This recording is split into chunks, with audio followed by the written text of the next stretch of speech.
Halo Jawara Posi, kita berada di ITERA, Institut Teknologi Sumatera. Ini bersama teman-teman BEM atau KM ya di sini ya, namanya keluarga mahasiswa. Keluarga mahasiswa. Ya, boleh dari kakak inilah, kenalan dong kak, siapa namanya dan kakak ini siapa sih, gitu kak? Silakan kak. Halo semuanya, aku Atorik Ananugraha. Aku sekarang semester 6 yang menuju semester 7 karena sekarang ini hari libur. Nah, aku sendiri dari program studi teknik telekomunikasi dan sekarang aku berada di kabinet KM ITERA sebagai Menteri Hubungan Luar. Nah, di sini juga aku nggak sendiri nih. Aku juga bareng dengan temen aku. Nah, ini bisa nih langsung aja nih kita kenalan langsung dengan kakaknya. Oke. Selamat sore Jawara Posi. Perkenalkan, nama saya Divani Asyara dari program studi teknik geofisika. Umumnya sama seperti Anang, saya semester 6 menuju semester 7 yang lagi hektik-hektiknya gitu kan. Di sini alhamdulillah saya menjabat sebagai Menteri Harmonisasi Kampus di Kabinet Keluarga Mahasiswa ITERA. Oke. Jadi Kak Anang, ceritanya gimana Kak? Kok bisa masuk ITERA Kak? Ceritanya masuk ITERA tuh sangat mantap nih. Gimana? Jadi pertama aku dari zaman SMA udah research gitu, dari searching. Aku senang banget di dunia teknologi.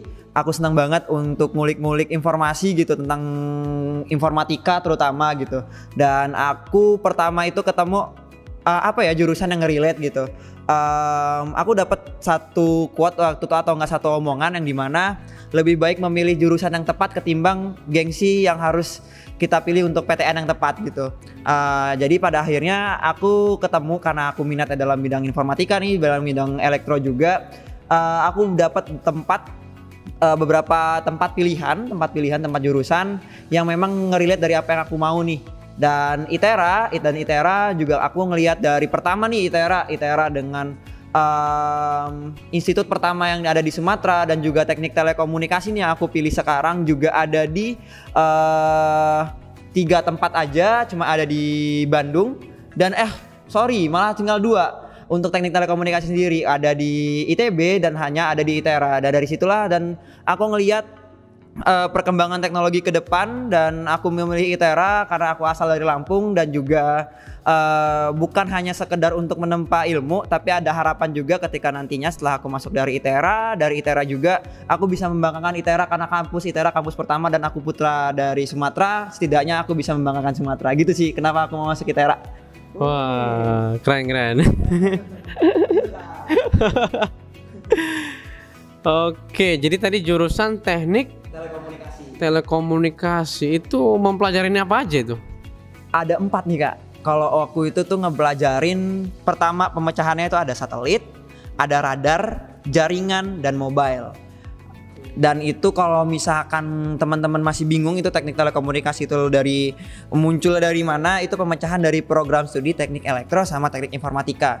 Dari tadi tuh kak, kalau misalkan simpulannya karena aku minat nih sama elektro sama informatika, apa yang bisa dua-duanya? Telekomunikasi. Iya. Tadi yang 4 itu apa namanya? Itu pemecahan nanti pemfokusan di konsentrasinya ya? Konsentrasinya. Rencana aku mau ngambil mobile ya? Mungkin nanti aku juga fokus untuk Android developer, untuk nanti bisa ngebuat sistem-sistem yang memang fokusnya nanti ke komunikasi kita nih yang kita gunain smartphone atau enggak juga nanti sinyal dan lain-lain kayak gitu sih kak. Berarti Kak Anang sekarang ini udah punya skill programmer dong ya? Ya cukup kak. Karena aku masih banyak banget teman-teman yang pasti bisa jadi programming gitu kan.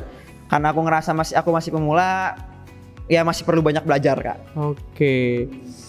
Berarti bedanya sama yang jurusan teknik komputer apa?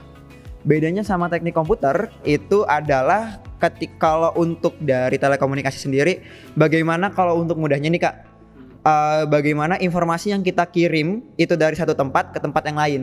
Nah, informasi itu bukan hanya bentuk dalam informasi suara ataupun informasi gambar, tapi juga informasi data semisalkan kita bisa internetan, bisa juga kita bisa mungkin yang sekarang nih kita ngebuat video conference atau enggak meeting secara online itu kan menggunakan internet juga gitu. Nah itu lebih ke arah kita penginderaan komunikasi jarak jauh. Dan menariknya juga dalam pembelajaran radar, kalau misalkan radar itu juga bisa masuk ke navigasi gitu, navigasi dalam lingkup kemiliteran atau juga dalam lingkup kedokteran kayak gitu. Memang untuk komunikasi jarak jauh gitu Kak. Berarti banyak multidisiplin keilmuan ya di gabung-gabungan situ. Dan yang perlu diingat nih buat teman-teman yang nonton, jangan lupa belajar MTK sama fisika. Itu basicnya ya. Iya. Basic ITERA, matematika, fisika. Ya, kimia, biologi.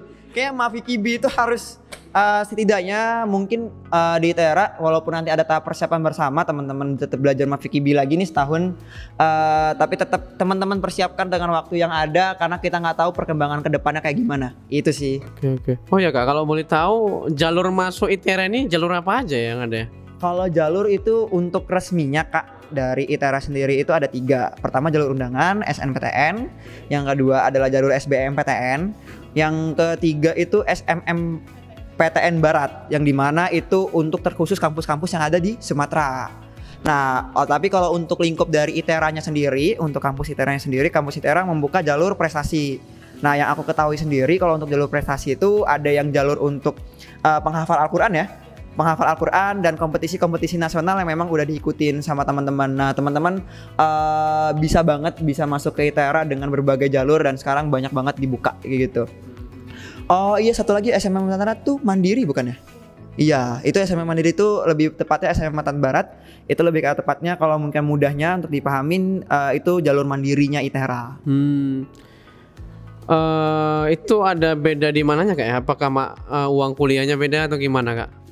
Nah itu dia perbedaannya ada di uang kuliah tunggalnya pertama dan uang dari kalau untuk dari mandirinya itu sendiri Kak, aku belum tahu update-nya sampai nanti untuk tahun selanjutnya. Yang untuk sampai sekarang yang aku ketahuin itu ada SPI yang dimana sumbangan pembangunan institusi. Nah jadi kalau untuk teman-teman yang mendaftar dari jalur mandiri untuk ke ITERA itu nanti harus menyiapkan juga SPI itu tadi dengan besaran yang memang sudah ditentukan oleh pihak ITERA. Kalau misalkan kita mandiri besar-besaran uang UKT ataupun uang apa ya kok? Ya, cuman kalau untuk di ITERA sendiri itu emang udah ada patok-patokannya gitu Kak untuk mandiri. Kayak semisal SPI-nya sendiri itu total 25 gitu kan, 25 juta atau 30 juta gitu. Nah nanti mungkin ada penyeleksiannya juga tetap ada penyeleksiannya Kak. Kalau boleh tahu Kak Anang berapa uang kuliahnya? Wow, aku golongan tengah ya teman-teman semua. Berapa itu? Sekarang golongan kelima nih, golongan kelima. Itu tengah-tengahnya anak-anak ITERA lah ya. Walaupun aku ngerasa wow mahal sekali gitu kan. Walaupun itu bagian golongan tengah di ITERA gitu kan. Bagi saya itu adalah hal yang besar gitu. Cuman itu oke Kak, mungkin itu juga jadi apa ya? Jadi semangat aku juga menggunakan biaya yang besar, belajar juga ya kita kerja keras gitu. Setidaknya setelah nanti aku lulus, aku emang bisa mastiin aku bukan sekedar kuliah yang emang sekedar kuliah, tapi aku bisa juga nanti ada keberlanjutannya juga gitu. Nah maka dari situ juga aku mungkin kalau misalnya cerita dikit ya di ITERA juga aktif. Ini saran juga sih buat teman-teman ya, mungkin bukan masuk ITERA, buat semuanya aktiflah berkegiatan walaupun diimbangkan dengan organisasi dengan akademiknya. Tadi berapa uang kuliahnya Kak? Oh uang kuliahnya? Iya Kak. Harus tawarin langsung ya, 6,5 juta. Satu semester ya? Per satu semester. Oke. Itu tengah ya? Rupa ada lebih tinggi? Iya masih ada yang di atas langit, ada langit gitu. Cuman ya kita mulai dari UKT dari 0 sampai dengan 9,5 juta. Berarti itu jalur apa Kak? Aku jalur SBMPTN kemarin. SBMPTN. Ini kalau boleh ITERA ini pilihan keberapa nih Kak? Pilihan kedua. Pertama apa tuh? Masih dengan idealis mahasiswa siswa SMA ketika itu. Aku bisa masuk ITB. Iya. Oh ternyata memang aku belajarin di situ ya, kita harus nyiapin banyak sebelum kita bisa ngerasionalin lah gitu. Betul. Seru juga nih panjang. Tadi saya tertarik dengan ini ya kata-kata pengorbanan ya. Jadi karena kalau yang gratisan kita nggak serius ya. Makanya ini penting kita bayar. Ini ketemu kasus juga ya, misal kita gratis itu kita kurang serius. Jadi kenapa kok kita harus bayar? Itu ya biar kita serius jadinya. Ini permainan emosi lah sama rasa ya. Gitu ya Bang Kanang ya. Sekalipun gratis juga kalau misalkan prosesnya memang untuk mendapatkan gratis itu juga sulit. Yes. Itu juga menjadi sebuah semangat gitu. Betul. Kalau misalkan ya segala hal yang instan mungkin itu menyelesaikan untuk masalah short term project di hari itu, tapi mungkin nggak bisa menjawab long term vision kita nanti ke depannya seperti apa gitu. Karena kita nggak bisa belajar adaptif. Mungkin itu sih Kak. Nah mungkin itu juga kan kita pengorbanan dari orang tua gitu, orang tua untuk membayar UKT dan lain-lain. Bagi aku bukan untuk ngebales ataupun juga harus ngebales dengan keuangan, tapi ngebalance ya orang tua mengkuliahkan aku supaya aku bisa belajar dan bisa menambah ilmu dan ilmu aku bisa digunakan ke masyarakat dan lain-lain. Ya setidaknya aku bisa membuktikan bahwa ilmu itu masih bisa berguna gitu. Walaupun aku nggak ngebales dengan uang nanti ke orang tua, tapi aku bisa ngebales dengan cara yang lain dan itu bisa juga ngebuat pengorbanan orang tua itu nggak jadi sia-sia. Mungkin itu sih Kak. Begitu. Kan ada orang tua yang memaksakan jurusan anaknya ya. Itu kalau Kanang gimana orang tuanya? Apakah emang setuju dengan jalan ini teknik gitu? Atau mau masuk FK aja gitu? Kebanyakan orang tua kedokteran gitu ya. itu gimana tuh? Kedokteran, polisi, TNI. Mau pilot sama pilot gitu kan. Contohnya korbannya sama. Iya. Oh korban. Cerita. Ini ada korbannya. Kita langsung studi case dengan korbannya langsung ya teman-teman semua. Oke, jadi ngomong-ngomong soal tekanan orang tua ya. Jadi saya salah satu korban ditekan sama orang tua. Jadi untuk minat sendiri sebenarnya tuh saya minatnya dulu di sastra Inggris. Sastra Inggris kalau enggak sastra Indonesia. Tapi kenapa mental jauh banget ke teknik geofisika ya karena saya udah tahu peluang untuk masuk sana itu nggak ada karena restu orang tua juga nggak ada gitu kan. Jadi selama Hamin 4 bulan sebelum SBMPTN saya mulai cari-cari kira-kira kampus mana sih yang capable buat saya bisa masuk ke sana gitu kan. Terus juga untuk jurusannya saya udah cari-cari gitu kan. Kebetulan untuk 2019 itu untuk program studinya program studinya udah banyak yang B kebetulan. Jadi untuk geofisika sendiri alhamdulillah Akreditasinya ya? Ya akreditasinya udah B saat itu dan mulai nyari-nyari ternyata prospek untuk geofisika sendiri itu bagus gitu dan juga menarik untuk dipelajari. Cuman ya emang rada-rada pusing. cuman kalau misalnya mau dibilangin soal pusing, tapi semua jurusan juga pusing saya rasa gitu kan. Jadi ya sampai semester ini ya mulai jalanin aja gitu. Sekuat tenaga walaupun nangis dikit nggak apa-apa. Menarik ini kisah panggilan Kak Divani. Menarik ya kisah Kak Divani. Saya ada baca buku Effortless gitu ya. Jadi memang tiap orang itu punya bakatnya masing-masing. Yang emang kalau ini kekuatan dia, bakat dia nggak begitu effort banget gitu. Tapi kalau nggak bakat dia effort banget belajarnya. Ya kan?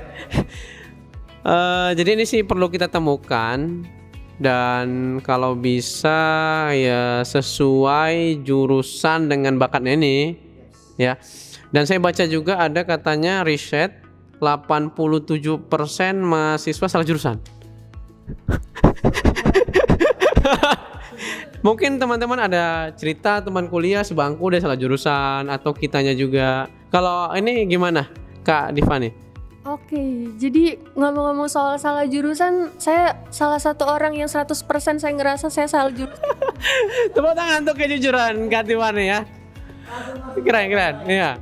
Oke, walaupun saya pilihan pertamanya emang teknik geofisika, cuman kayak saya ngerasa baru sekarang, baru pas zaman masa tahap persiapan bersama, masih semester 1 semester 2 itu aja saya ngerasa saya nggak mampu gitu buat masuk sini. Cuman di semester 3 mungkin kemungkinan saya udah masuk banyak organisasi dan juga punya banyak teman gitu.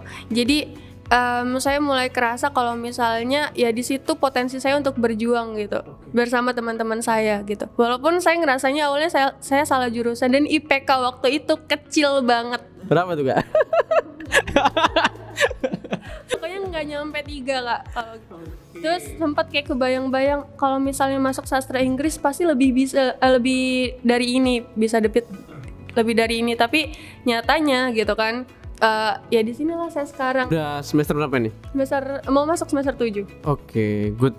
Kuat juga Kakak ya? Menahan segala godaan. Laporan sana sini gitu. Nah ini mungkin ada juga merasakan hal yang sama ya. Jadi kan kita perlu solusi ya. Solusinya apa ini? Kalau dari Kak Anang gimana? Solusinya apa Kak kira-kira?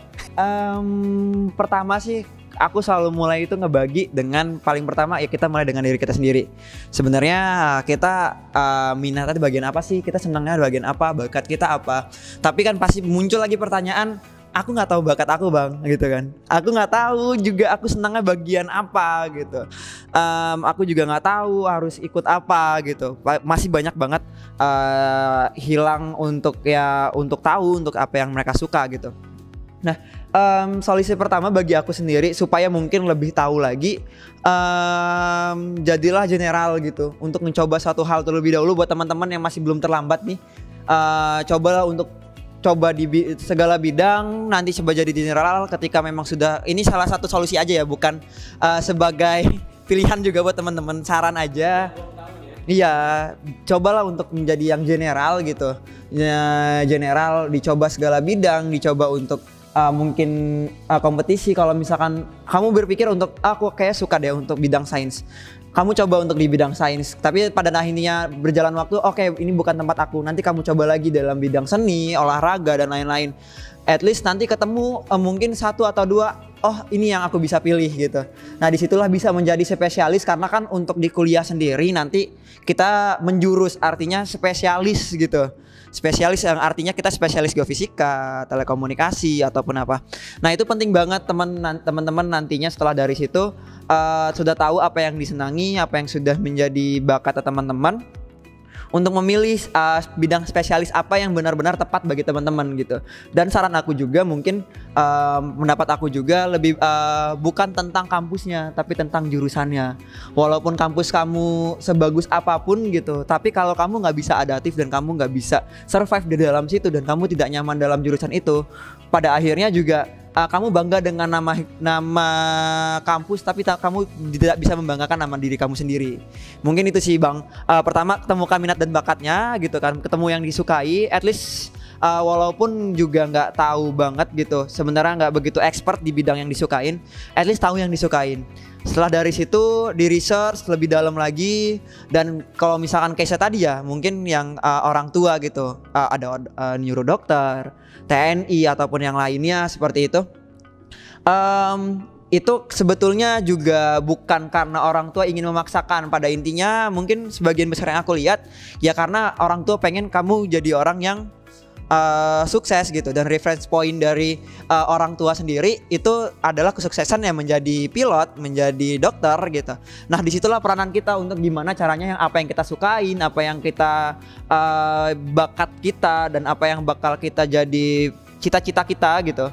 Itu kita bisa jelasin gitu. Kalau sukses itu bukan hanya sekedar jadi dokter ataupun jadi TNI. Dan aku sendiri juga selain itu juga dari yang pertama suka minat dan bakat ya gitu, yang kesukaan.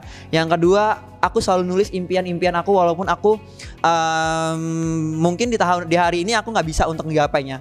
Cuman nanti dari impian itu setidaknya aku udah punya trigger sendiri apa yang harus aku lakuin supaya nanti ketika nanti 20 tahun atau 10 tahun ke depan impian-impian aku tuh bukan hanya sekedar mimpi tapi udah jadi realita gitu, bukan sekedar ekspektasi, udah jadi realita yang memang bisa aku rasakan. Mungkin itu sih impian. Dan juga yang ketiga dari itu juga tadi yang disukain, terus juga cita-cita dan juga punya alasan yang jelas.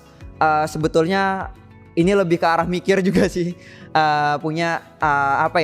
Punya jelas kenapa sih kita harus belajar. Itu alasan supaya kita makin selalu jadi tanya kenapa sih kita harus belajar gitu, untuk apa sih kita belajar gitu, supaya nanti kita ya nggak pernah kehilangan semangat, karena pada perjalanannya nggak semudah apa yang aku ceritakan kok. Gitu sih Kak. Oke, Kak Anang, jadi saya tertarik ya dengan bahwa ya kita perlu banyak mencoba dulu. Jadi passion itu tahu kalau kita udah banyak mencoba. Jangan bilang passion kita ini kalau belum pernah coba. Belum pernah dijalani kan. Jadi jalani banyak hal dulu, baru kita rasakan gimana, baru tentukan gitu ya. Banyak bereksperimen. Jadi it's okay lah buat teman-teman yang kayak ngerasa salah jurusan. Waktu masih panjang, teman-teman masih bisa mengeneralkan mengikuti kegiatan-kegiatan yang memang disukai gitu. Jadi untuk solusi dari Kak Devina ya, Divana.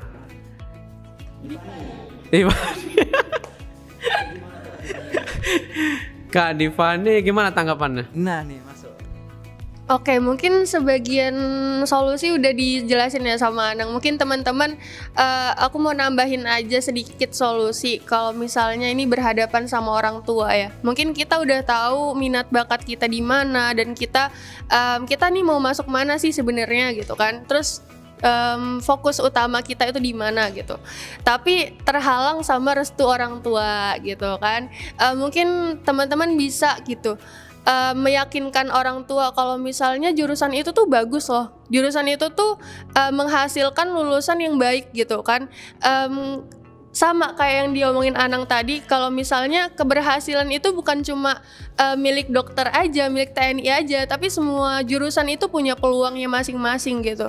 Nah, yang pertama itu yang ngeyakinin orang tua dengan alasan yang baik, terus juga mungkin diyakinin juga sama prospek-prospek ke depannya. Oh, mungkin sastra Inggris bisa jadi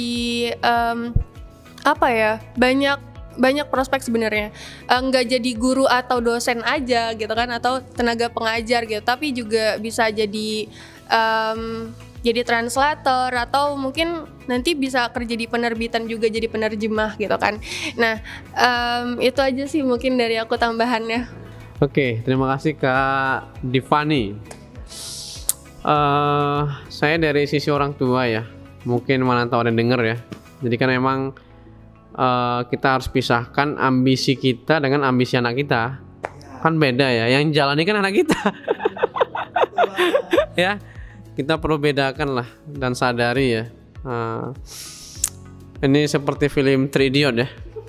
Jadi udah distempel anaknya engineer. Padahal anaknya ada yang suka seni gitu ya. Oke. Jadi kalau dari saya sendiri solusinya ya banyak kok memang, walaupun dia salah jurusan tapi bisa sukses ya nanti. Jadi memang kuliah ini yang kita dapat bukan hanya ilmu, tapi juga relasi gitu ya. Itu manfaatkan ya. Kegiatan-kegiatan yang lain, saya yakin ya, kalau kitanya tidak berminat di situ, kemungkinan besar kita nggak bahagia. Iya. Nangis setiap malam. Nangis setiap malam. Dan kan ujung-ujungnya juga bahagia. Kita pun nyari kaya, nyari apa, ujungnya bahagia juga kan? Karena hanya alat tuh uang gitu. Ya. Dan pasti akan banyak kekecewaan ya, dan juga pasti hasil kerja kita nggak maksimal karena nggak minat, nggak bahagia, udah jelas. Ya next, nggak apa-apa Kak Divani, walaupun nanti nggak kerja sesuai jurusan geofisika nggak masalah gitu, dunia belum kiamat, nggak kiamat gitu kan gara-gara itu. Tinggal mungkin persiapan lah, skill-skill nanti yang Kak Divana ingin bekerja di mana, itu dari sekarang juga disiapkan ya. Gitu, bener nggak Kak Div? Betul. Sebenarnya kalau misalnya mau ditanyain prospek atau tujuan buat kedepannya ya, karena ngerasa udah capek banget gitu di geofisika, belajar ini itu, berjuang dari awal gitu kan, yang awalnya kita nggak suka, jadi kayak lebih tertantang lagi buat kayak harus masuk ke sini gitu. Misal aku mau masuk ke PT Pertamina Geothermal Energi gitu kan, minat banget nih di bidang geothermal, terus aku pengen masuk situ gitu. Aku harus bisa, aku udah ngelewatin perjalanan sejauh ini pakai nangis segala macem gitu kan, jadi aku harus bisa masuk situ, jadi kayak lebih tertantang gitu. Oke. Berarti apa ya? Gimana kita mengambil hikmah ya, mengambil ya ini mungkin takdir gitu. Gimana di takdir ini kita ngambil sesuatu yang positif gitu aja lah ya. Iya betul. Gitu ya nyikapinya ya. Ya mungkin saya mampu dan bisa coba sekuat tenaga gitu ya. Oke, gitu ya Kak. Iya betul. Karena udah masuk gitu. Apalagi yang paling kerasa banget kemarin itu baru selesai banget kerja lapangan di Pesawaran, kebetulan di atas bukit. Itu kita untuk geofisika ngambil datanya di atas bukit. Jadi untuk topografinya itu udah ada data, tempat lokasinya pengukurannya udah ada, tapi kita ngeplot titiknya itu kita nggak tahu sebenarnya titik itu di mana. Jadi kita nyari. Jadi kemarin itu di atas bukit lereng banget kayak gini, bawahnya jurang. Kita jalan di sininya miring-miring sampai mau nangis, kayak mau naik terlalu curam, mau turun nggak bisa turun karena bawahnya jurang, takut kepleset gitu. Fisiknya harus kuat juga ya. Iya betul. Mental juga.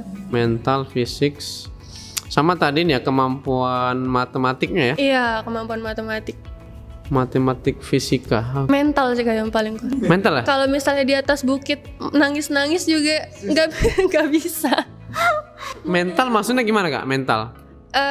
Sebenarnya untuk mental Kak, kalau misalnya tadi berdasarkan pengalaman yang tadi itu, kalau misalnya mau dilihat-lihat mental, kalau misalnya mental kita ciut gitu kan, kita sebelum naik bukit aja tuh kita udah kayak aku nggak bisa, aku nyerah gitu. Cuman kalau misalnya kita berusaha buat nguatin mental kita, kalau aku bisa gitu, walaupun jalan di atas lereng yang curam banget itu, kayak walaupun mau mau pulang tapi nggak bisa pulang, mau nggak mau kita lanjut gitu kan. Jadi ya harus nguatin mental. Kalau Kak Divani dari jalur apa dulu masuk? Aku dari SBMPTN. SBMPTN berarti apa itu? Tes ya? Iya, tes. Oke. Berarti UKT juga ya? Kalau belum tanya berapa UKT-nya Kak? Oh, kalau ngomong-ngomong UKT sebenarnya aku nggak bayar. Aku bidik misi. Bidik misi, oke, good. Oh jadi ada bidik misi beasiswa itu ya? Iya, beasiswa. Oke, berarti gratis ya? Oke. Kalau beasiswa apa aja ya yang ada ya? Kalau misalnya beasiswa untuk ITERA sendiri ada beasiswa Gasnet sebenarnya. Iya, terus juga ada beasiswa yang Pertamina juga ada, terus ada BI, terus ada kayak beasiswa per daerah gitu, kayak KJP segala macam itu. Oke. Itu Kak masuk bidik misi mudah atau gimana ya? Wah, susah banget sebenarnya. Iya, kalau untuk ITERA susah banget karena kita untuk ITERA sendiri tuh ada proses DIM namanya. Data induk mahasiswa. Nah, data induk mahasiswa itu prosesnya panjang banget. Itu kita dapatkan beasiswa setelah masuk ya?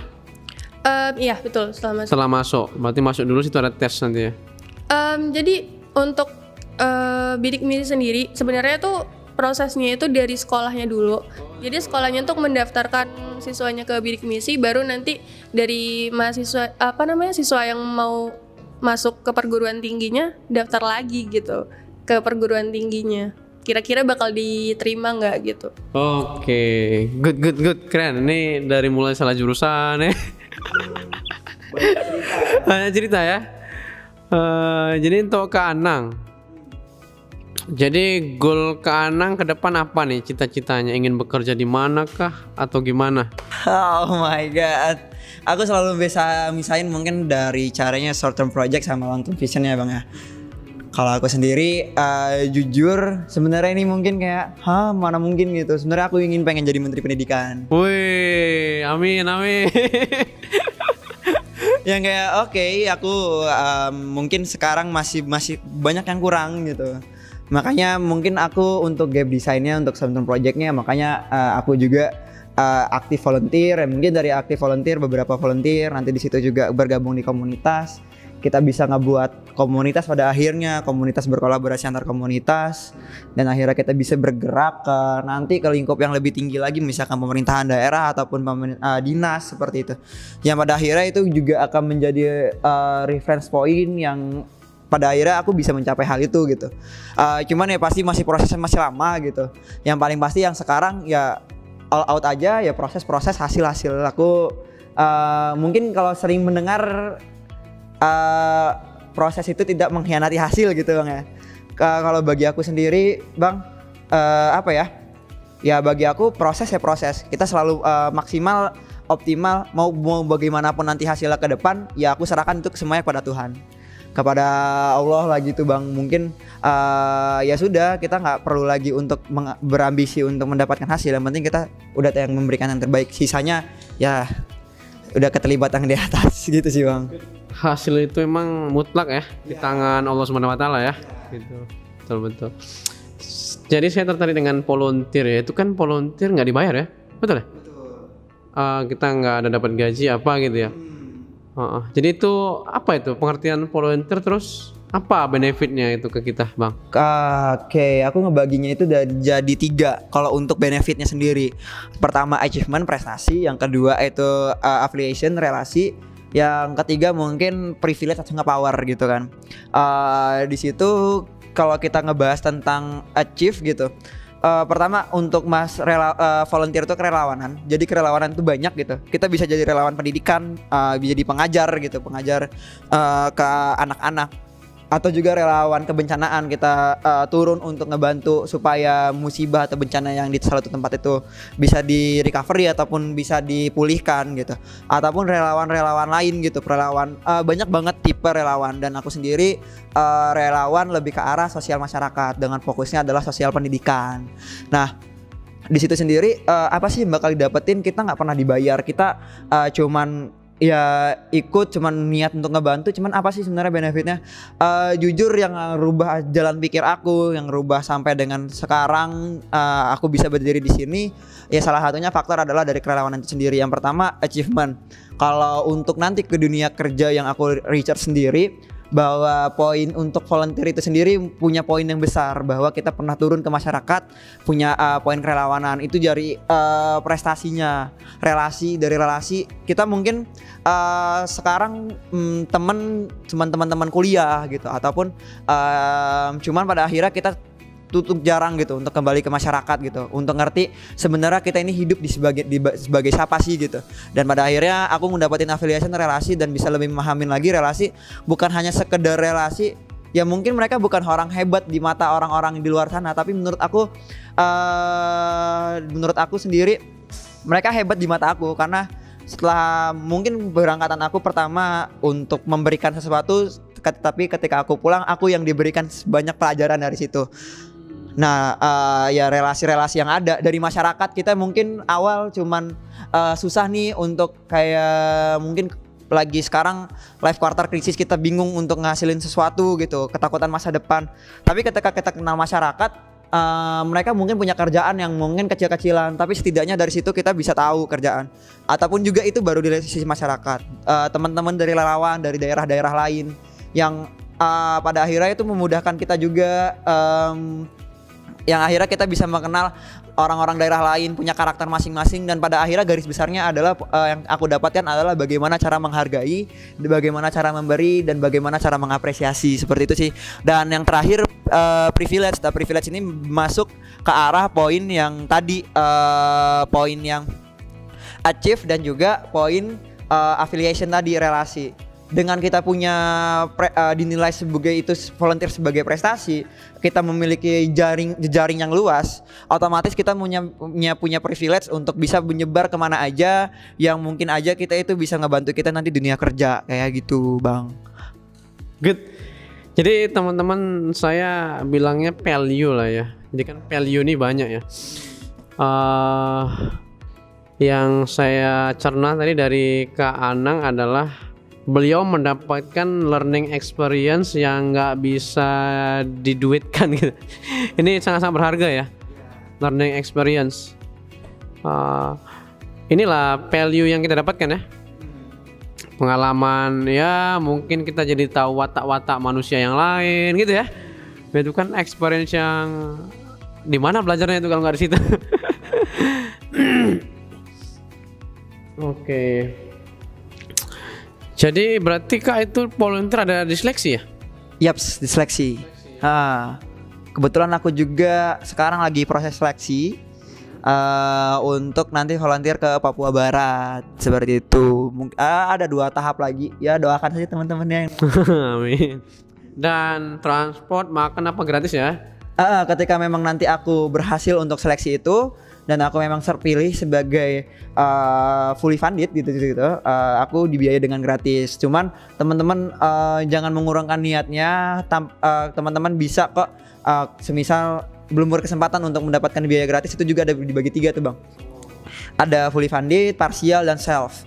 Nah mau parsial dan ataupun self, sebetulnya ketika teman-teman paham alur untuk sponsorship atau komunitas-komunitas yang mendukung, teman-teman bisa kok mendapatkan biaya dari situ. Tanpa kan parsial ini ada biaya sendiri gitu Bang ya.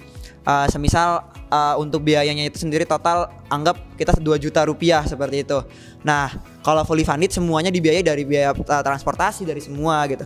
Kalau parsial ada potongan harga dari situ, kita bisa membayarkan kan gitu pakai uang pribadi, ada gitu. Nah sebenarnya itu bisa solusinya adalah dengan kita memperbanyak, kita bisa kok dibantu oleh pemerintah daerah, kita juga bisa kok dibantuin dari komunitas-komunitas yang emang kita kenal gitu, atau enggak dari organisasi-organisasi yang ada gitu yang memang bergerak dalam hal itu juga. Karena pada poinnya seperti ini, kita datang ke relawanan untuk menyelesaikan sebuah masalah di suatu daerah, dan itu baik juga untuk daerah tersebut, bukan hanya baik dari masyarakatnya tapi baik juga untuk pemerintahannya gitu kan pada kedepannya. Ya kalau kita bisa mengolah hal tersebut kepada pihak-pihak itu dengan syarat tepat, mungkin aja kita bakal bisa lebih bantu dan lebih banyak benefit yang bisa kita dapatkan dari situ gitu sih Bang. Oke, berarti ada NGO yang sebagian mendanai, ada yang full gitu ya, ada yang nggak ada gitu ya. Oke, kalau pengalaman Kak Anang dapat yang mana aja? Kalau aku terakhir dapat fully di Bali, terakhir kali itu di Desa Adat Tenganan Penggringsingan. Itu agendanya apa itu? Itu agenda untuk kegiatannya ini Bang ya. Jadi itu kemecah jadi 5 bidang pendidikan, kesehatan, lingkungan, ekonomi, dan pariwisata, ke bidang 5. Dan aku fokus di bidang pendidikan. Nah di situ mungkin ini juga jawaban buat teman-teman semua. Paling banyak banget pertanyaan yang kayak muncul, kenapa sih kita harus ke volunteer ke Raja Ampat, atau kita harus ke volunteer ke Bali atau ke Banda Neira, yang mana tempat-tempat itu tuh tempat yang sangat bagus dan destinasinya udah mencukupi gitu. Kenapa sih kita harus ke sana padahal daerah kita itu banyak banget permasalahan. Nah mungkin aku bisa jawab seperti ini teman-teman. Ternyata karena memang destinasi wisata di sana itu terkenal, pada akhirnya permasalahan masyarakat di sana tertutup. Pada dasarnya mungkin aku sudah sebelumnya research tentang Papua Barat itu sendiri. Di sana ada Raja Ampat. Tapi ketika kita tahu langsung permasalahan di sana dan kita ngelihat research segala macam, pertama angka kemiskinan di sana terbesar kedua untuk penyumbang di Indonesia. Fasilitas sekolah juga itu sangatlah kurang, dan akses untuk memadai untuk nanti itu di tempat itu juga harus jauh untuk perjalanannya, sarana dan prasarana gitu. Yang menurut aku nggak ada anak-anak yang bodoh, cuma mereka aja yang kurang mendapatkan suatu hal yang kurang memadai gitu, Ya menurut aku, mungkin aku terinspirasi juga dari kata-kata Kak Fatur, Ekspresma UGM ketika itu. Selagi masih ada kegiatan volunteer, maka selagi itu juga Indonesia masih belum maju. Karena masih ada masalah yang masih diselesaikan oleh orang ya tadi yang kayak pihak tadi yang mungkin sempat disampaikan juga sama Abang, masih diselesaikan oleh yang mungkin ada pihak berwenang untuk menyelesaikan masalah itu gitu. Ada ya aku nggak mau menyebutkan sebenarnya, hati-hati. Ada hal yang sebenarnya itu yang bisa menyelesaikan hal itu. Cuman aku juga memaklumi bahwa Indonesia besar, nggak semua tempat bisa tercover, bisa terlihat. Makanya tugas kita di situ sebagai volunteer untuk bisa nge-trigger di sini, walaupun destinasinya tadi ya nya bagus dan segala macam, ya itu larinya ke kita tidak pernah tahu lari uangnya kemana gitu. Dan ternyata di situ masyarakatnya sangat light. Dan sedangkan gini juga nih, mungkin penambahan dari alasan yang tadi ya. Karena itu tempat destinasi wisata dunia gitu, anggaplah Raja Ampat, Bali. Ketika masyarakatnya masih kurang dan masih ya itu adalah wilayah mereka, daerah mereka.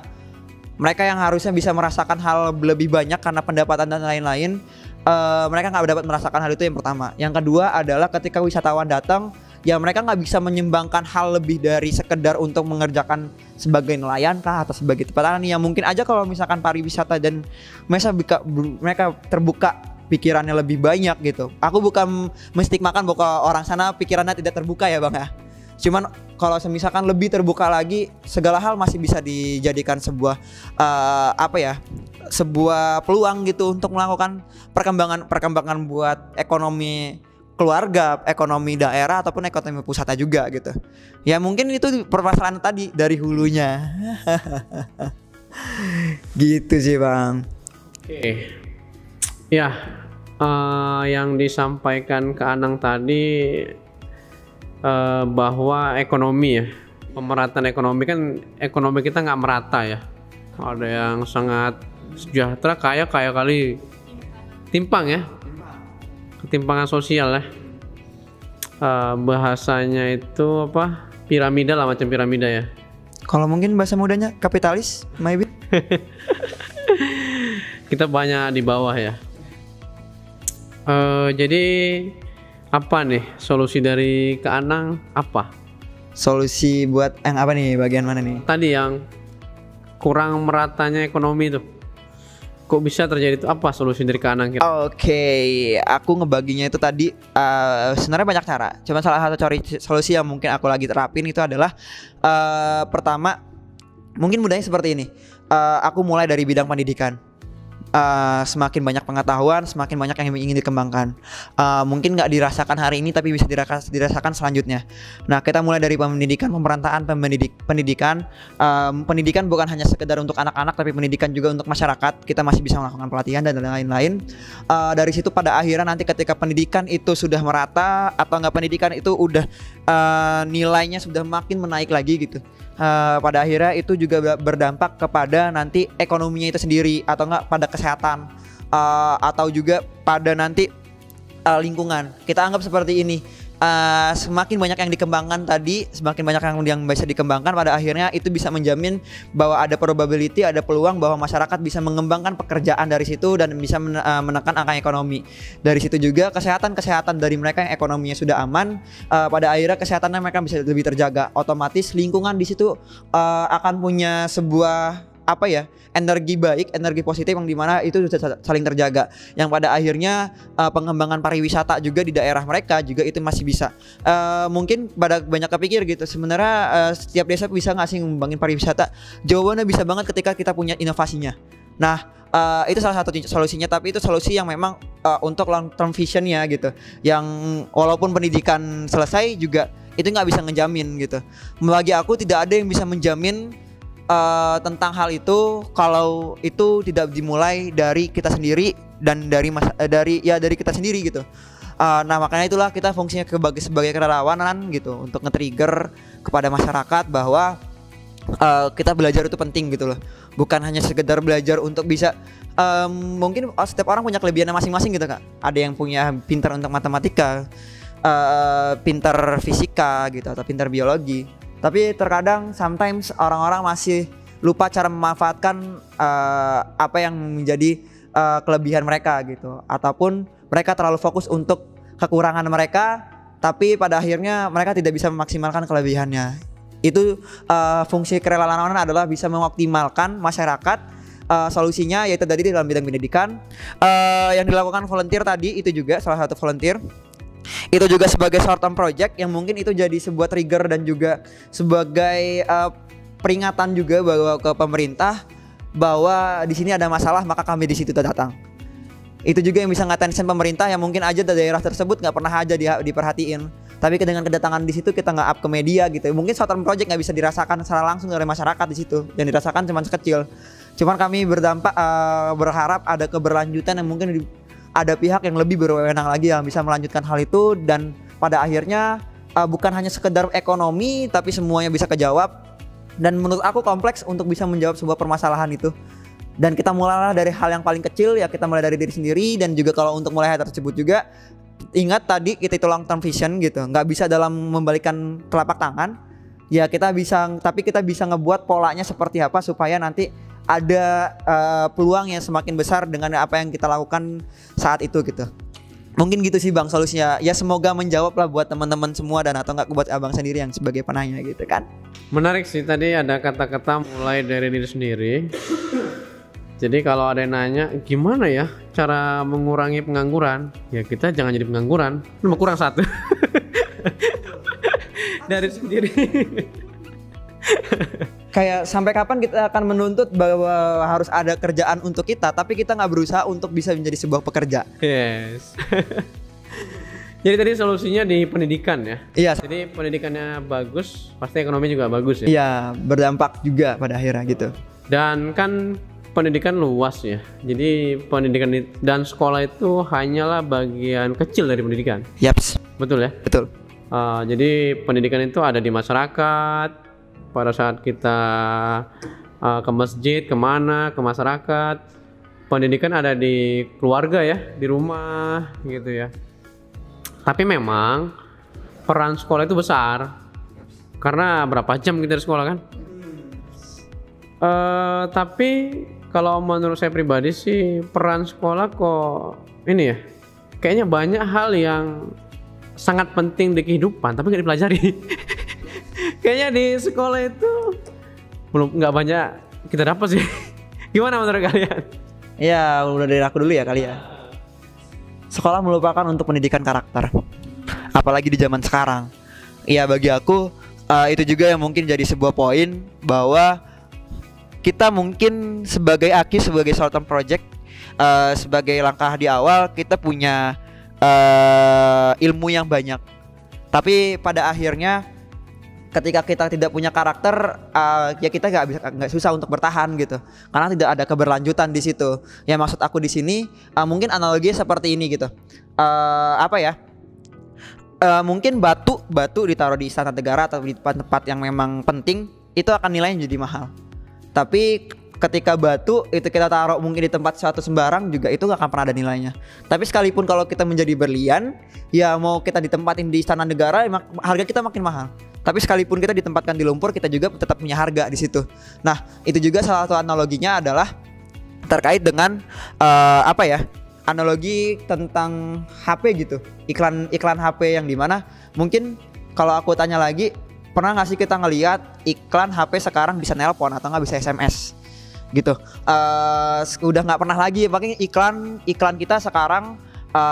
Kameranya banyak, baterainya kuat, terus layarnya bagus kayak gitu. Nah di situ juga kita bisa pelajarin poinnya adalah ya sekarang bukan lagi tentang ya kita dari telekomunikasi ya kita bisa masang wifi ya karena itu udah hal yang biasa dilakukan oleh teman-teman telekomunikasi gitu. Tapi apa poin lebihnya? Itu yang bikin kita tertarik untuk ngebeli HP itu juga gitu. Itu analoginya. Dan juga kalau misalkan permasalahan tadi ya melupakan pelajaran-pelajaran tentang yang penting di situ. Bagi aku itu juga pertama kompleks. Pertama yang aku lihat juga karena aku juga pernah sempat ngebuat sebuah essay terkait dengan hal itu. Bahwa indeks pembangunan manusia yang ada di Indonesia gitu, atau juga pemerataan guru itu juga masih kurang. Dan juga tambahannya lagi adalah sistem dari pendidikan Indonesia yang masih tertinggal, yang mungkin aku juga belum berhak untuk bisa membilang sistem pendidikan tertinggal karena aku juga belum bisa ngebuat sistem dan aku juga belum melihat lebih jauh sistem-sistem yang ada gitu. Cuman at least aku bisa melihat bahwa perlu ada pertama keterlibatan dari pemerintah untuk bisa merefresh regulasi yang ada untuk pendidikan itu sendiri, dan dibarengi juga dari indeks pembangunan mahasiswanya juga. Otomatisnya maksudnya bukan hanya sekedar mengubah sistemnya tapi juga ada pembangunan manusianya juga yang perlu diperhatikan. Dan juga dari regulasi-regulasi yang ada itu juga bisa diturunkan dari bagaimana bisa sebagai pengajar seperti itu. Dan setelah itu juga diimbangkan dari masyarakat ya pada akhirnya.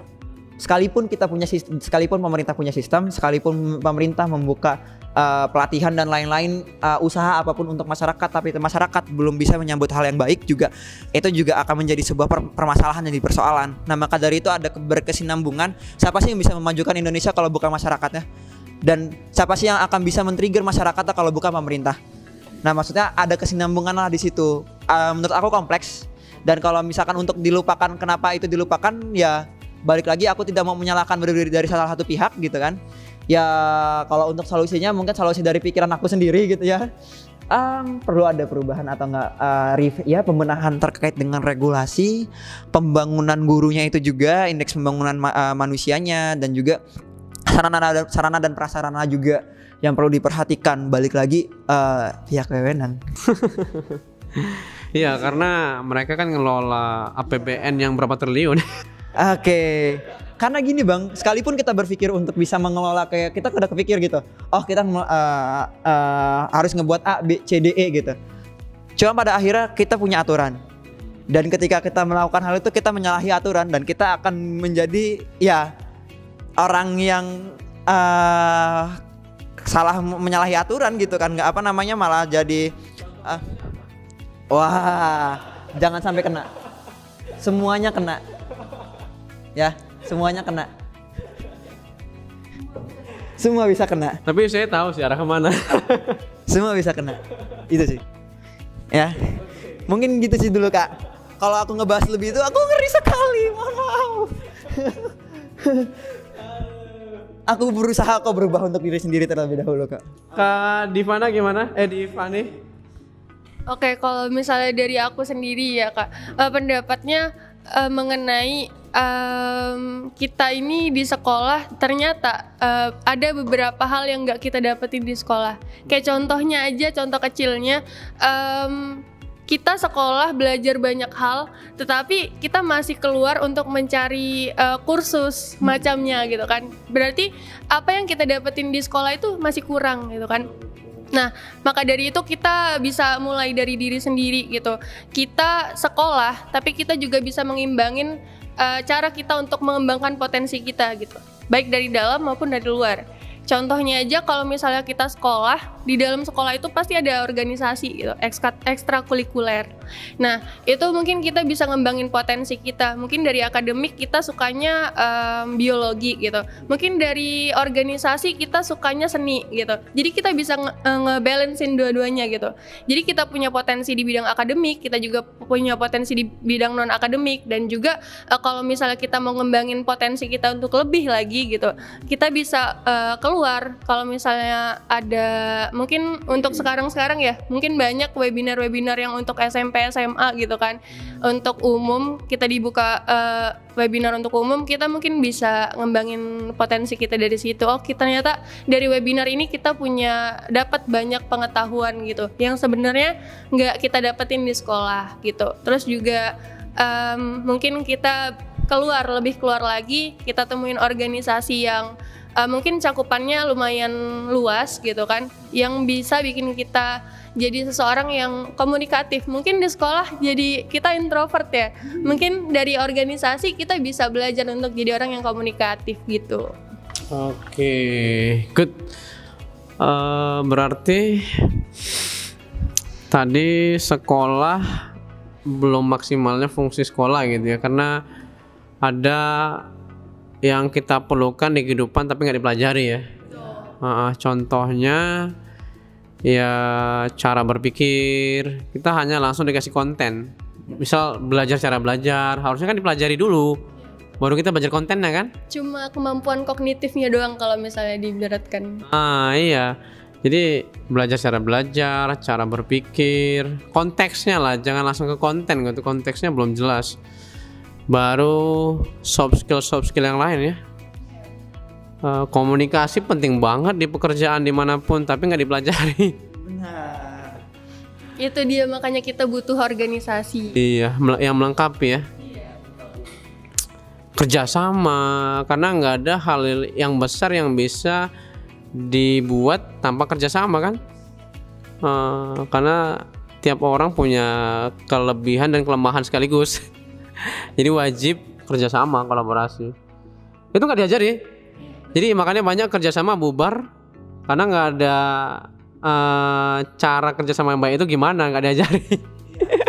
Pada akhirnya kalau misalkan beda, kalau misalkan dari pihak kerjasamanya itu antara pihak dan pihak B, reference point dalam alur kerjasamanya beda, ya akhirnya gak jadi gagal gitu. Betul. Kayak kita di sekolah disuruh belajar kayak kerja kelompok. Kerja kelompok itu aja kita nggak diajarin untuk cara bekerja sama dengan baik. Kayak kerja kelompok yang kerja satu orang, biasanya satu orang. Sampai sekarang mendarah daging. sampai mahasiswa. Jadi kalau teman-teman punya kelompok, serahkan aja ke satu orang. Yang lainnya bisa tidur, bisa main HP. Titelnya doang ya kerja kelompok. Padahal kerja individu sebenarnya. Menarik nih. Ini harus perlu kita buat framework kerjasama. Kan kenapa muncul kerjasama? Karena saling melengkapi. Harusnya ini, jago A, jago B, jago C melengkapi kan? Makanya juga kerjasama nggak sembarang kerjasama. Kalau kompetensinya sama, ya ngapain kerjasama? Ya kan? Ini nggak diajari, langsung aja. Inilah kita generasi muda kan. Apa yang bisa kita lakukan ya. Oke, terakhir ini sepertinya udah 1 jam juga ya. Nggak terasa.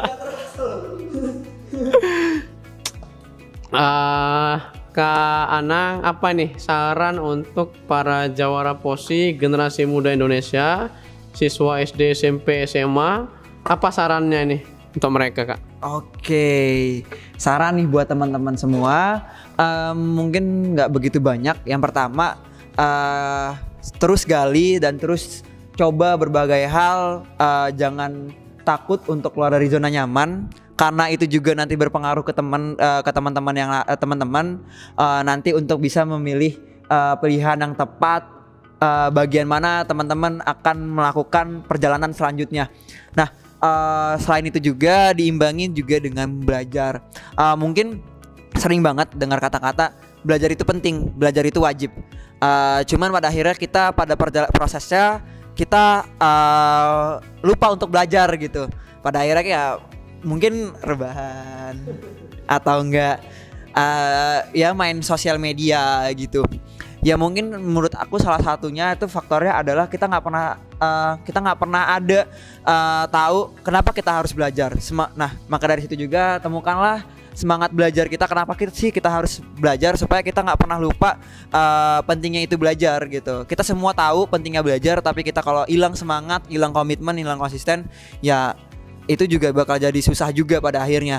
Dan itu buat teman-teman POSI, semangat terus nantinya. Dan juga selain dari itu, selain dari belajar, perbanyaklah relasi, perbanyaklah teman dengan siapapun, mau dimanapun, mau kapanpun, mau apapun posisinya, mau apapun privilege-nya, semua punya kedudukan yang sama, punya hak yang sama untuk memberikan energi yang baik. Nah, dari situ juga teman-teman bisa berkembang lebih baik lagi, lebih besar lagi, dan pada akhirnya teman-teman punya versi suksesnya masing-masing dan jadilah diri sendiri. Itu sih dari aku. Good, punya versi suksesnya masing-masing. Jadi jangan bandingkan diri kita dengan orang lain. Betul banget. Next, Kak Divana. Oke. Kalau misalnya dari aku buat teman-teman jawara POSI ya mungkin ada yang masih SD, SMP, SMA, mungkin aku nambahin aja dari Anang. Yang paling penting itu adalah kualitas belajar. Gimana sih caranya kita menyusun strategi? Gimana caranya kita punya kualitas belajar yang baik? Jangan cuma kita belajar tanpa kita tahu efisiensinya gimana. Baik nggak sih buat kita gitu. Terus mungkin buat jawara POSI yang mungkin belum keterima untuk SBMPTN kali ini atau SNMPTN, jangan patah semangat. Mungkin ada kalanya kita ngedown cuman kita harus bangkit gitu kan. Yang namanya proses menerima itu emang sulit, tapi ya kita harus ngebangun self control yang baik. Gimana caranya kita bangkit, gimana caranya kita ubah strategi kita untuk jadi lebih baik lagi gitu. Jadi produktivitas diri kita semakin membangun diri lebih baik lagi gitu. Jadi pesannya jangan pantang menyerah lah ibaratnya, terus temuin passion yang menurut kalian pas di diri kalian. Jangan sampai ketika kalian udah masuk ke bidang kalian masing-masing tapi ternyata kalian gak nyaman dan struggle banget, kalian harus menghadapi itu selama 4 tahun di kuliah gitu kan. Mungkin itu aja sih dari aku. Oke, kita akhiri dengan yel Posi ya. Posi, Fokus hebat juara.